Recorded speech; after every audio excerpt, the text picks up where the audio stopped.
देखो बेटा, हमने अभी तक अरेंजमेंट्स पढ़े थे ना। सर।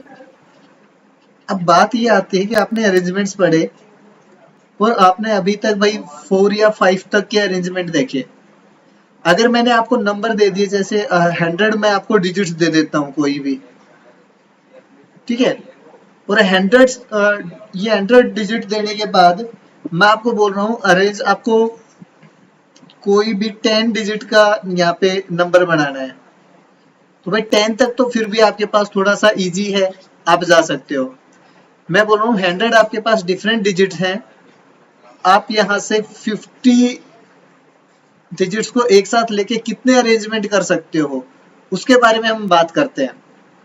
मीन्स यहाँ से लेके ये टोटल जो आपके पास होनी चाहिए कितनी हो, 50। तो 50 ये होगी। कैलकुलेशन आपके पास और बढ़ गई, यस है ना। सर। तो अभी जैसे जैसे और हम यहाँ पे और नंबर बढ़ा दें, ये डिजिट्स जो हम यहाँ पे बना रहे हैं नंबर, इसमें 50 की जगह और ज्यादा इंक्रीज कर दें, तो कैलकुलेशन हमारे पास कॉम्प्लिकेटेड होती जा रही यस सर। है ना। अगर ये कॉम्प्लिकेटेड होती जा रही है तो इसको सोल्व करने के लिए हम कुछ यूज करते हैं, जो हम जिसको हम बोलते हैं परम्यूटेशन।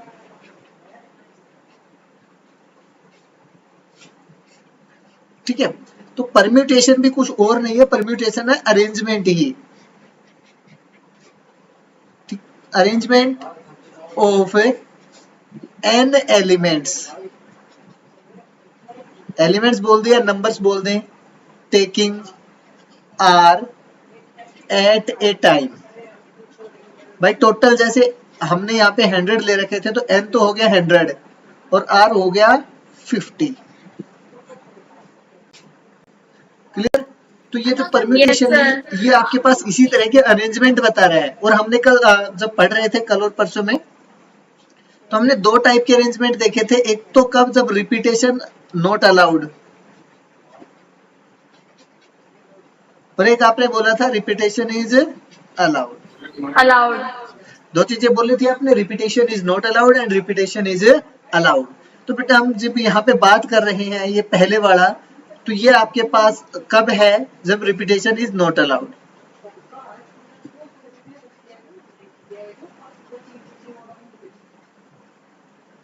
जब रिपीटेशन आपके पास अलाउड नहीं होगा उस टाइम पे। अगर ऐसा नहीं है, सॉरी, मीन्स रिपीटेशन अलाउड नहीं कर रहे, तो आपके पास जो नंबर ऑफ अरेंजमेंट्स हैं या परम्यूटेशंस हम बोल रहे हैं यहाँ पे, वो अरेंजमेंट कैसे फाइंड करेंगे हम।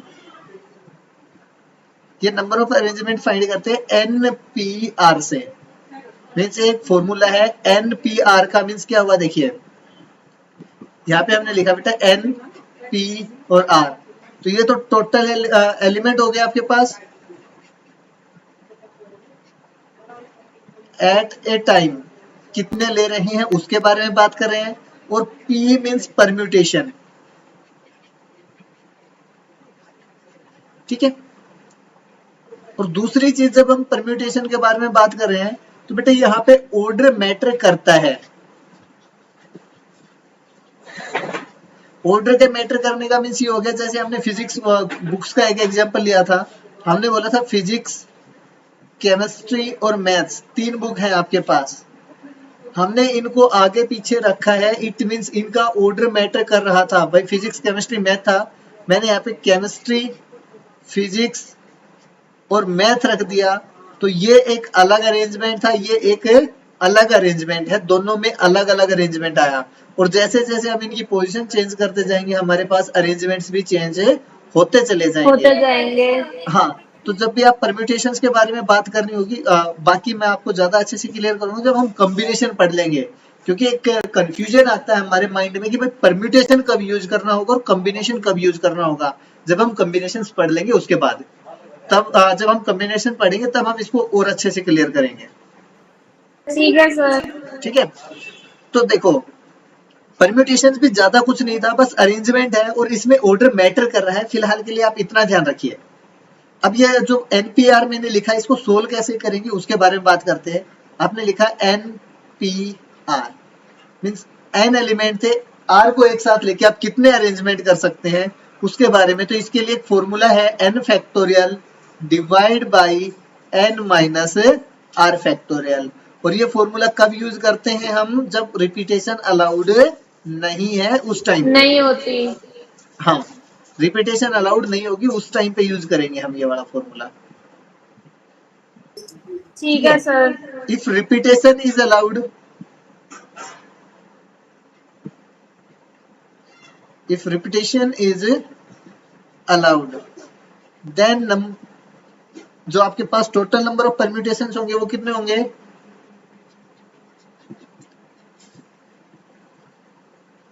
Permutations is equals to n raise to power r।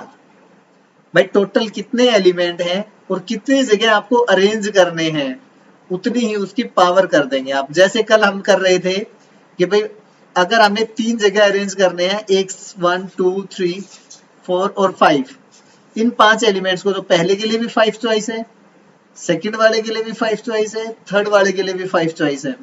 तो अगर हम टोटल मल्टीप्लाई करें 5 रेज टू पावर 3 इज 125। यही तो क्या था, देखो 5 की पावर, यस सर। ये n थे आपके पास, जहां तक अरेंज कर रहे हैं r है, तो आपने क्या किया n raise to power r। तो यहाँ पे हम डायरेक्ट फॉर्मूला यूज कर लेते हैं n raise to power r। जब आपके पास n एलिमेंट है टोटल और r को अरेंज करना है, जब रिपीटेशन अलाउड बोल रखा हो, तो आप सीधा फॉर्मूला यूज करोगे, उसके बाद ये कैलकुलेशन करेंगे। ठीक है सर। देखिए कल हमने एक चीज परम्यूटेशन फाइंड करना सीखा था बेटा, वहां पे एक चीज ध्यान रखना, 0 फैक्टोरियल की वैल्यू कितनी आती है आपके पास? 1। Okay sir. ठीक है, क्योंकि आपको पता है भाई 1 फैक्टोरियल तो 1 ही रहेगा। 2 फैक्टोरियल के बारे में बात करेंगे तो 2 इंटू 1 2 आ जाएगा। 3 फैक्टोरियल के बारे में बात करेंगे 3 इंटू 2 इंटू 1 कितना आ जाएगा? 6 आ जाएगा। तो इसी तरह से अगर 0 फैक्टोरियल कई बार हमारे पास आ जाता है तो 0 फैक्टोरियल की वैल्यू आपके पास कितनी आ जाएगी? 1 आएगी। Okay sir. यस, ठीक है सर। अब देखो अगर हम आगे बात करें यहाँ पे, तो भाई कई बार क्या होता है कि आपके पास जो अरेंजमेंट करवाया गया है उसमें 2 या 3 एलिमेंट्स एक जैसे आ जाते हैं। तो एक आपके पास बुक में थ्योरम लिखी होगी, थ्योरम नंबर 3 है शायद, वो बोल रहे number of permutations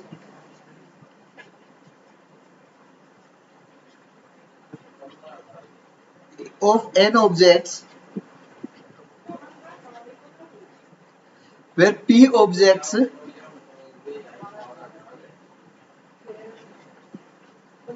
are of same kind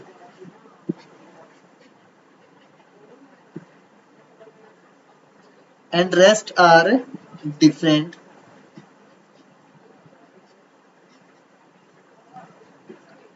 देखो पहले तो इसको कहने का मीन समझिए, टोटल n ऑब्जेक्ट आपके पास, जिसमें से कुछ ऑब्जेक्ट्स ऐसे हैं जो एक ही जैसे हैं दिखने में, ठीक है, और बाकी उससे अलग है। तो आपके पास कितने कॉम्बिनेशन सॉरी अरेंजमेंट बनेंगे? तो वो होगा भाई n फैक्टोरियल, इसको डिवाइड कर देंगे किससे? p फैक्टोरियल से, जितने वहां पे सेम होंगे। देखिए फॉर एग्जांपल अगर मैं बात करूं, मैंने आपको ये बोला था कि भाई फिजिक्स केमिस्ट्री और मैथ की बुक है, मैंने 2 फिजिक्स की बुक ले ली, 1 मैथ्स की बुक ले ली। अब इनको अरेंज करना है, तो यहाँ पे देखो आपके पास टोटल बुक तो कितनी है? 3। बट क्या आप इन दोनों फिजिक्स की बुक में डिफरेंस कर सकते हो? ये दोनों सेम बुक दे रखी है मैंने। नहीं। तो भाई मैं चाहे, मैंने ये बोला कि भाई इन दोनों पी को चलो हम आगे पीछे कर देते हैं, मैंने ये कर दिया, क्या अभी कोई अरेंजमेंट में चेंज आया? आपको दोनों में कोई भी अरेंजमेंट चेंज दिख रहा है? नहीं। नहीं दिख रहा। तो अगर हम यहाँ से देखेंगे तो ये अरेंजमेंट और ये अरेंजमेंट एक ही जैसा है। फिर हम अगर दूसरा देखें तो भाई ये हो सकता है फिजिक्स की बुक यहाँ पे है, मैथ्स की बुक बीच में रख दी, फिर वापस से फिजिक्स की बुक रख दी। अब दूसरा ये आता है कि भाई इन दोनों को हम चेंज करें तो दोनों दोबारा फिर सेम आएंगे। और थर्ड जो अरेंजमेंट है वो आपके पास m, फिर p और फिर यहाँ पे p। यस, तो भाई एक अरेंजमेंट यहाँ Yes, से आया, sir. एक यहाँ से आया और एक तीन यहाँ से आया, टोटल। टोटल 3 हुए। तो आपके पास अगर आप इस फॉर्मूले से जाएं तो देखो क्या आएगा, n का था हमारे पास 3 फैक्टोरियल, कितने एक जैसे थे? 2 एक जैसे थे, तो यहाँ पे आ गया डिवाइड बाई 2 फैक्टोरियल। अगर हम इसको सोल्व करें 3 into 2 factorial divide by 2 factorial, 2 factorial से 2 फैक्टोरियल कैंसिल, कितना आ गया आपके पास है 3। 3। ठीक है, तो अगर हम फॉर्मूले से जाते हैं तो फिर हमें अरेंजमेंट्स देखने की जरूरत नहीं है। यहाँ पे तो भाई हमारे पास 3 ही एलिमेंट्स है जिसमें हमने 2 सेम लिए थे, तो हम ये कैलकुलेशन कर पा रहे थे। अगर ज्यादा होंगे तो फिर ये नहीं कर पाएंगे, उसके लिए फिर हम इस फॉर्मूले की हेल्प से जाएंगे। ठीक है सर। अब दूसरी बात है वो ये है कि भाई जरूरी नहीं एक ही एलिमेंट सेम टाइप का हो, हम ऐसे भी तो ले सकते हैं, 2 फिजिक्स की बुक ले लें, 2 मैथ्स की बुक ले लें और 2 ही केमिस्ट्री की बुक ले लें। जो सेम टाइप के एलिमेंट है वो एक से ज्यादा भी तो हो सकते हैं हमारे पास। Yes sir. तो जैसे हमने पिछले में किया था कि भाई टोटल n एलिमेंट हैं, उसमें से p एक टाइप के थे, तो यहाँ पे हम बोल देते हैं p1, p2 और p3 are of same type. अगर ये सभी एक टाइप के हैं देन नंबर ऑफ अरेंजमेंट्स कितने होंगे, परम्यूटेशन बोल देते हैं यहाँ पे, देन नंबर ऑफ परम्यूटेशंस कितने आ जाएंगे बेटा n फैक्टोरियल। इसको सभी के फैक्टोरियल से डिवाइड कर देंगे, p1 का भी फैक्टोरियल आ जाएगा, p2 का भी और p3 का भी। और अगर आगे तक चल रहे हैं तो आप जहां तक ये जाते होंगे वहां तक चले जाइए pn फैक्टोरियल तक। ठीक है, हम बोल देते हैं भाई pn लास्ट था इसके अंदर। n फैक्टोरियल को हम इन सभी के फैक्टोरियल से डिवाइड करेंगे नीचे मल्टीप्लाई करके। ठीक है सर। क्लियर हो गई ये चीजें? Yes sir. अगर ये क्लियर है तो आपके पास कुछ एक रिजल्ट है, हम उनके बारे में बात करते हैं। एक तो देखिए NP0, भाई r की जगह 0 रख दिया इसने, तो हम अगर फॉर्मूले में देखेंगे तो क्या आएगा n factorial divide by n minus 0 का फैक्टोरियल। कितना आ जाएगा n factorial divide by n factorial, कितने आ गई वैल्यू 1। 1। इट मीन्स NP0 की वैल्यू हुई 1। उसके बाद अगर आपसे बोला जाए NPN, NPN की वैल्यू कितनी आएगी n फैक्टोरियल डिवाइड बाई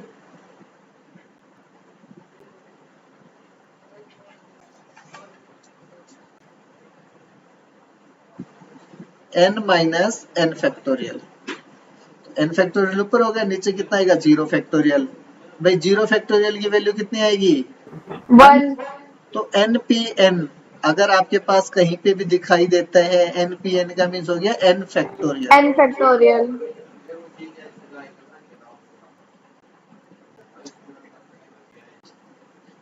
ठीक है, यस सर।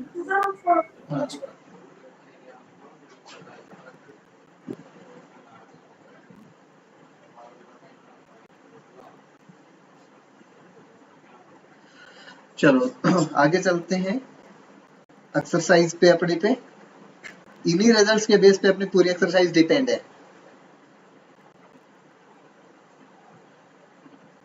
एक्सरसाइज 6.3,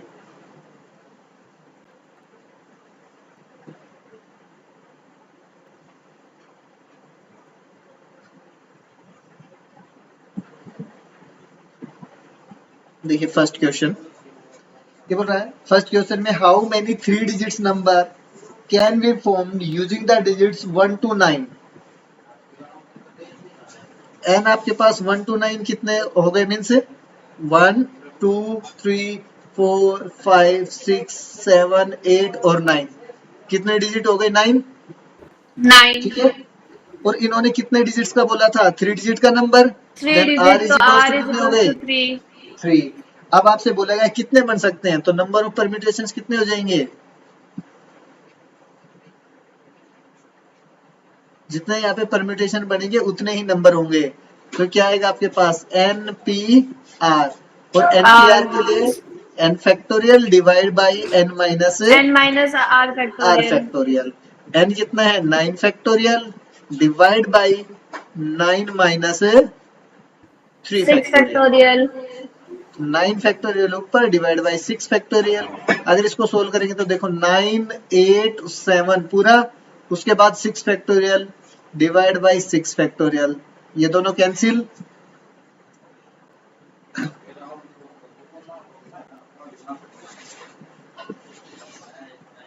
8 9 जा 72, 72 को 7 से मल्टीप्लाई करें कितना आ जाएगा 504।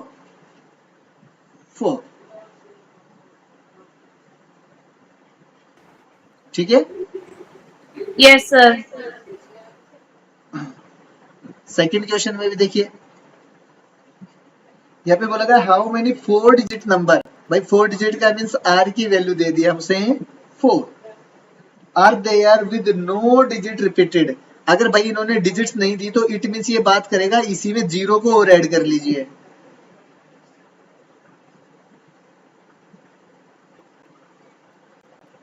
ठीक है, Q. क्योंकि हमारे पास बेटा नंबर जो Q, भी sir. लिखेंगे, हाँ वही बता रहा हूँ, हम जो भी नंबर लिखेंगे यहाँ से उस नंबर के अंदर आपके पास ये आएगा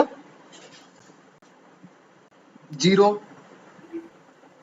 भाई मेरे को 4 डिजिट नंबर लिखना है, मैंने ये लिख दिया था, क्या उसमें 0 नहीं होगा? होगा। हाँ, तो अगर इसमें 0 है तो हमें 0 को भी कंसिडर करना पड़ेगा ना। इन्हीं डिजिट्स का यूज कर सकते हैं। देखो आप कितना भी बड़े से बड़ा नंबर बना दीजिए, आप इन्हीं डिजिट्स का यूज करके बढ़ाते हो, इनके बाहर कोई भी और डिजिट यूज करते हो? नहीं। हाँ, तो इसीलिए हम यहाँ पे जो n की जगह है वो कितना लेके चल रहे हैं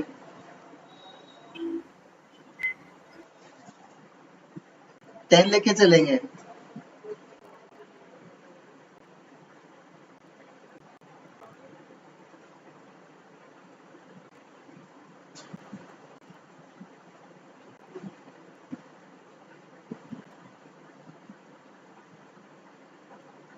ओके,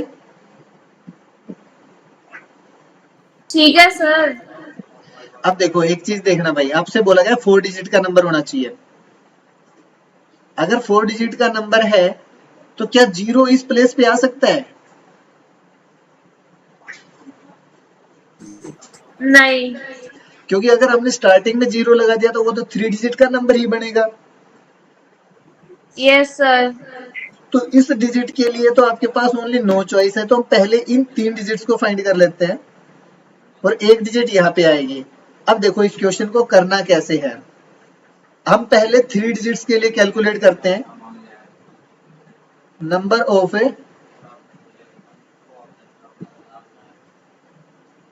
परम्यूटेशंस फॉर 3 डिजिट्स। देखो एक नंबर डिजिट तो आपको यहाँ पे लिखनी है ना, एक नंबर यहाँ पे लिखना है, तो यहाँ पे कितने बचेंगे 10 में से 9। नो। हाँ, तो आप करोगे 9C3, सॉरी 9P3, और 9P3 की वैल्यू अभी हमने ऊपर कैलकुलेट की थी, कितना आई थी 504। और जो फोर्थ नंबर है इसमें आप 0 नहीं डाल सकते, तो 0 नहीं डाल सकते तो इसके लिए चॉइस कितनी है अभी भी 9 ही।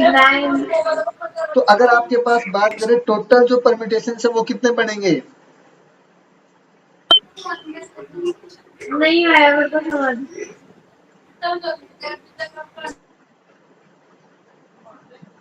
एक मिनट बेटा, वही बता रहा हूँ। देखो हम यहाँ पे 0 नहीं डाल सकते, क्या 0 लिख सकते हो आप यहाँ पे? नहीं लिख सकते। नहीं लिख सकते। टोटल आपके पास 10 डिजिट्स थी, इसमें से ये यहाँ पे लिख नहीं सकते, तो इसके लिए कितनी चॉइस है अभी आपके पास? 9। 9 थी तो मीन्स हमने कोई भी एक नंबर लिख दिया होगा यहाँ पे, सपोज करिए कोई भी एक नंबर। अब हमें यस यहाँ यहाँ पे कितने अरेंजमेंट और कर सकते हैं उसके बारे में बात करनी है। 9। तो अभी यहाँ पे नंबर कितने बचे हैं 9। भाई अब तो 0 इंक्लूड है ना इसमें, और इसमें से कितने अरेंज करने थे आपको 3, तो ये आ जाएगा 9P3। तो हमने पहले इन 3 के लिए फाइंड किया, वो आया आपके पास 9P3 से 504। और ये जो फोर्थ डिजिट थी इसके लिए कितने चॉइस थे आपके पास? 9 थे। 9। तो अब आपके पास अगर टोटल पूछे यहाँ से कितने बनेंगे, तो टोटल हो जाएंगे 9 को यहाँ 504 से मल्टीप्लाई करेंगे, 9 मल्टीप्लाई बाई 504, 45 एंड 36।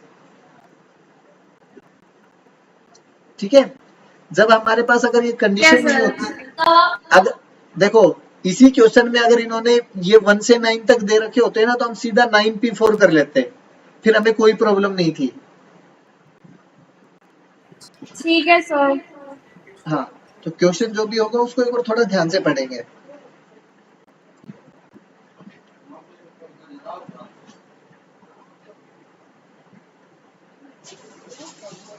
हाँ देखो भाई, थर्ड ये बोला how many 3 digits even number, r की वैल्यू कितनी है 3 डिजिट्स, और इवन 3। नंबर बनाना है, ये भी ध्यान रखना भाई।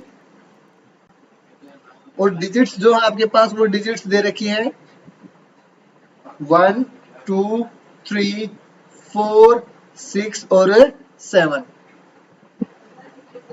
टोटल एन कितनी की हो गई, वैल्यू भी 3 है। n is equals to 6।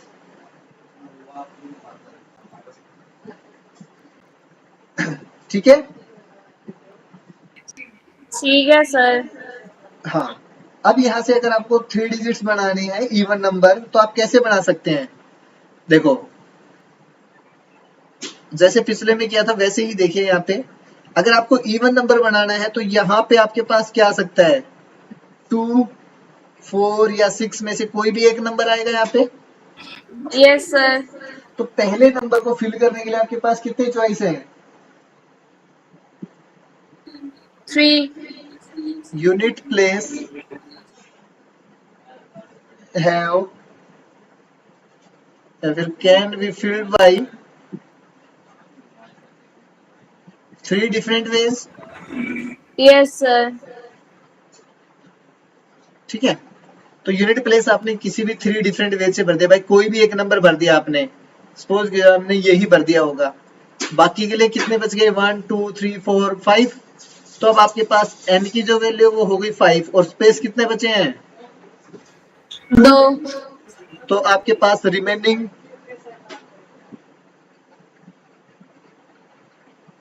2 places can be filled by, कैसे भाई 5p2, 5p2 कैसे आएगा 60।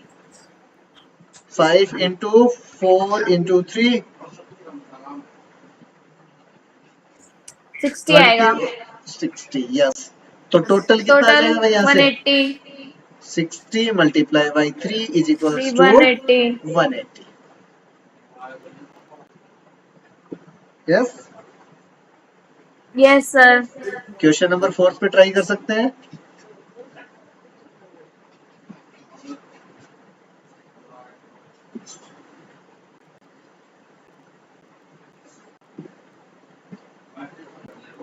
ठीक है, कर लोगे इतना। Yes sir. ठीक है, चलो ये और करें। Bye bye sir. ठीक है, चलो कल मिलते हैं।